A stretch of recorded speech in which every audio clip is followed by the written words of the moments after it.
Choo Choo Charles is finally out, and that means all the questions that I had will be answered, right? No, because today we're talking the scariest Choo Choo Charles hidden details that left us with unanswered questions. Oh boy, let's do it right now. And be sure you let me know in the comments what your favorite Choo Choo Charles weapon is. I'll tell you mine later. And at 10, what is Charles? Okay, I think we could all agree that Charles isn't an ordinary spider. I think that's pretty obvious. But even by like demon spider train standards, he's not normal. He has colored eggs. He can absorb the energy from those eggs when you attempt to destroy them. And then he has a giant form that is quite literally supposed to be a form from Satan's domain. It's literally called Hell Charles, for God's sakes. Like, how is any of this possible? What could Charles be? Obviously, he's not a demon, because those don't lay eggs. He's not the first of his kind. The stone tablet from the beginning of the game gives that away. There were literal ruins on the island based around these eggs, so what in the living hell would be the reason for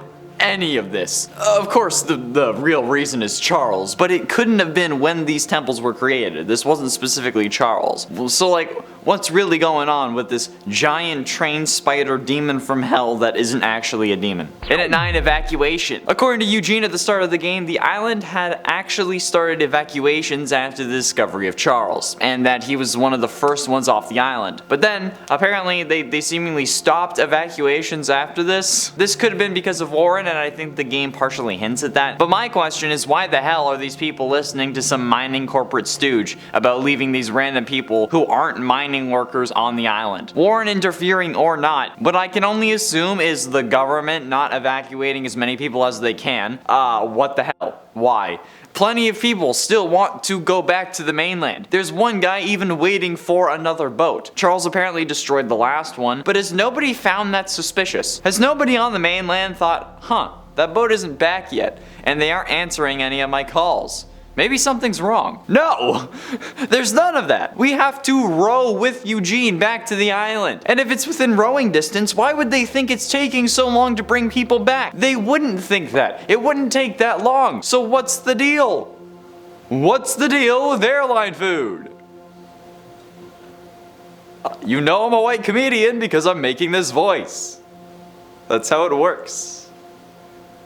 Comedy. And at 8, island origins. Now, Charles isn't the only thing that's weird on this island. I mean, like, not only is there a giant demon train spider attacking people, but there seems to be active measures against Charles on the island. And it's there when they arrive. It's not like Warren and his goons built it. So why did whoever was here before build all of this? Clearly they've had to fight off a being like this before thanks to the drawing on the tablet. But what happened that caused the island to be abandoned or go extinct enough that Warren wouldn't really think about starting his operation here? Because if this worked, that wouldn't make sense, because they would have had to fail in order for Charles to show up. But clearly they didn't fail originally, because they fought off their version of this giant spider. Unless Charles was laying dormant for ages until they unearthed his eggs. But then, why would he have showed up looking like a train used by the mining company? My original theory was that the island itself was possessed by an evil entity that Warren was using to make his fortune. Kind of like a Betrayal at House on the Hill sort of thing, since in that game the house itself is possessed by evil. But that seems to not be the case, even though there are also giant duck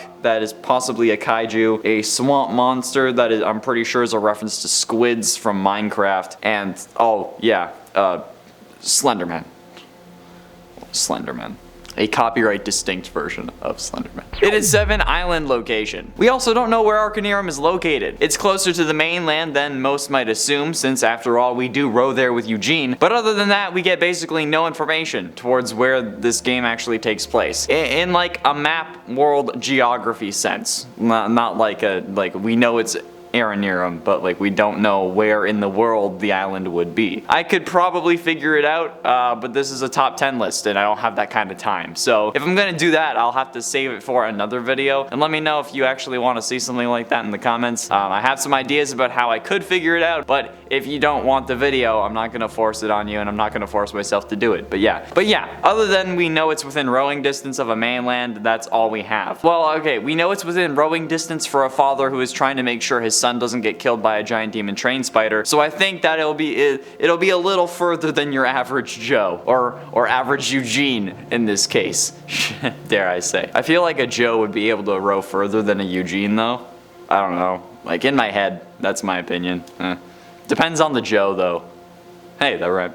And at 6, our origins. Something that I also was wondering while playing this game and made jokes about multiple times was, what the hell is a museum curator doing hunting a giant demon train spider? Okay, like the game, through Eugene, tells us at the beginning that we're trying to keep our museum in business and looking for something big to do it. We don't know what kind of museum we run, and I'm sure most people would assume that it's a monster museum of sorts, considering how he's like, oh yeah, this will be the biggest thing you have ever seen. But if it was a monster museum, firstly, that would never be close to going out of business, okay? Kids would be dragging their parents there all the time. If Ripley's Believe It or Not is still going and like has like a museum in Niagara Falls, a museum about monsters would be fine. And Eugene specifically asks if we're ready for monster hunting, which would imply it's something that we haven't done before. If it was our job, well, of course we would be ready.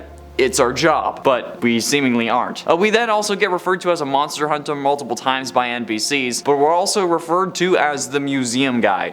So it's really hard to tell what exactly it is that we do. Plus, depending on your playstyle, you're fine with just straight up killing Warren's guards. I mean, this is justified as self-defense, but it's still taking someone's life, and you're also probably using a giant bazooka to do it. Speaking of which, my favorite weapon is the bazooka, by the way, and if you made it halfway through this list so you can actually see that, be sure you hit like and subscribe, because we're gonna be doing more Choo Choo Charles things, because y'all are loving it. That last video did really well. Halfway through into number 5, altars. Now, I thought that there was more to this game than there was. I really did. Specifically because there were 3 random altars that you could find around the map. One of them is across from the final temple, another is by a house with a locked door that has a secret behind it that calls you out for cheating, and another is closer to like what I would assume is the middle of the island. Like not like the middle of the top half, but like the middle of like the middle. My thinking was like 3 altars that all seem to be the perfect size for eggs, 3 eggs. I must be able to get like a secret ending or some cool ability by placing the eggs on these altars before I take them to the final fight, or instead of taking them, but no,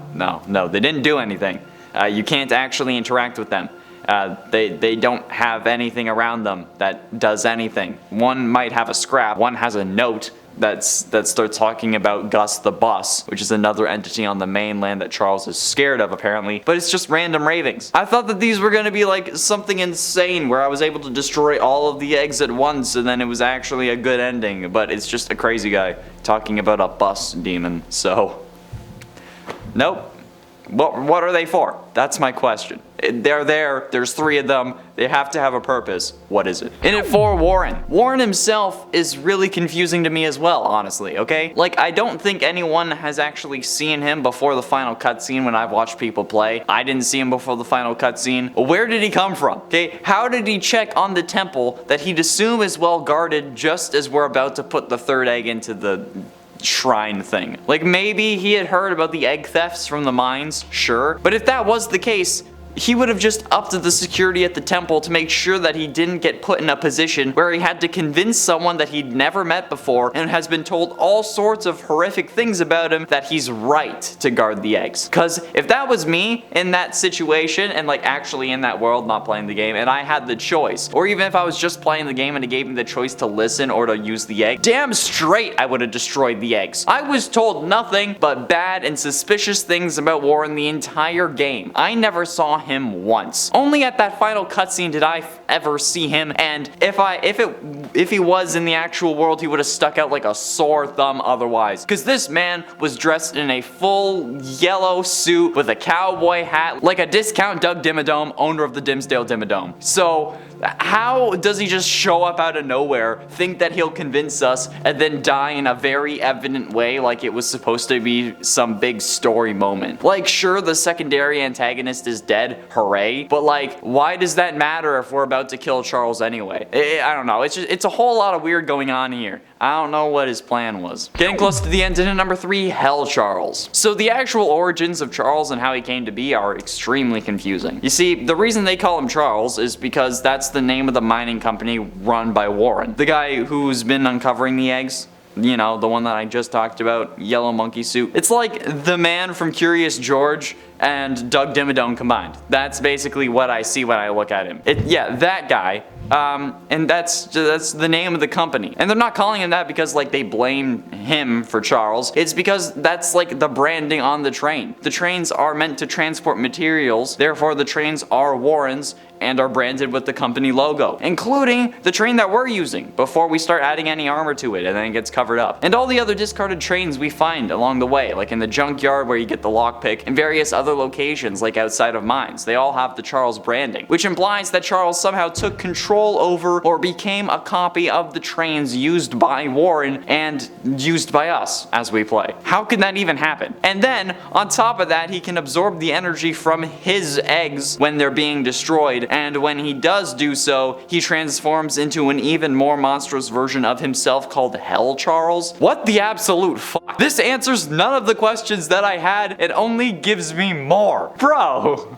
Hell Charles? But ultimately, in number 2, Secret Intentions. One question I had this whole time was if Warren really was planning on digging for gold like he originally was saying. I don't know. Or was it his intention to find Charles and his eggs from the beginning? We can't really be sure. He definitely does seem like he has hidden intentions and like he's not telling us something that he knows. But in a note that you can find in the tall tower when trying to take the miner's contract for the dude who's too fat to climb the tower, that's literally what the plot of the mission is. I don't know how else to say that. You end up finding a journal entry of sorts that mentions how he doesn't think he'll find any gold on this island. Unless he's writing his journals in code, which I don't see why he would be doing. Like, I don't know why this would be a lie. Why would you lie to yourself in your journal, especially if you're leaving it at the tallest tower on the island that nobody should really be able to access because it's falling apart unless they're us because we're seemingly the Dragonborn. But then when we do get to the final battle, he tells us that we'll kill a lot more people than we'll save if we follow through with our plan, but he never says how, he never says why, or he never says how he knows that. His guards also dress up like Charles worshippers. So at this point, I honestly don't know what this man's intentions are, unless the masks are meant to make Charles think that you're one of his babies or something and maybe he doesn't attack you, which is a whole other can of worms that I do not want to mess with today. And finally, in at number 1, Eggstravaganza. The biggest twist of the game comes to us in the final cutscene, after the credits. Much like any movie released nowadays, we get something after the credits that has insane implications. One of those being that there's about 1 million more Charles eggs, and that us destroying those 3 from the actual story means nothing in the grand scheme of things. But this begs the question, what the hell are these for? Okay, we kill Hell Charles, and then we see the 4th egg shaking, and then it pans out and you get like 3,000 more. This gives me multiple questions. 1, why are there so many goddamn eggs? 2, where are these all located? Is this what they were searching for in that unmarked mine by the lighthouse? And if it is, what were they planning on doing with them? Why would they guard those 3 eggs if they knew about the others? And what are all these eggs for? Are they really eggs in like a sense that they'll hatch more Charles? Because like they don't look like spider eggs, but this is also a giant train spider. And we know that this just has happened before, thanks to that stone tablet. So what's the deal with the eggs? Can only one of them be hatched at a time? Can we destroy all of them? I have no idea, and that scares me. And if you want to be scared like me and learn more about Choo Choo Charles, be sure you check out the video, pop it up on your screen now. Thanks for watching.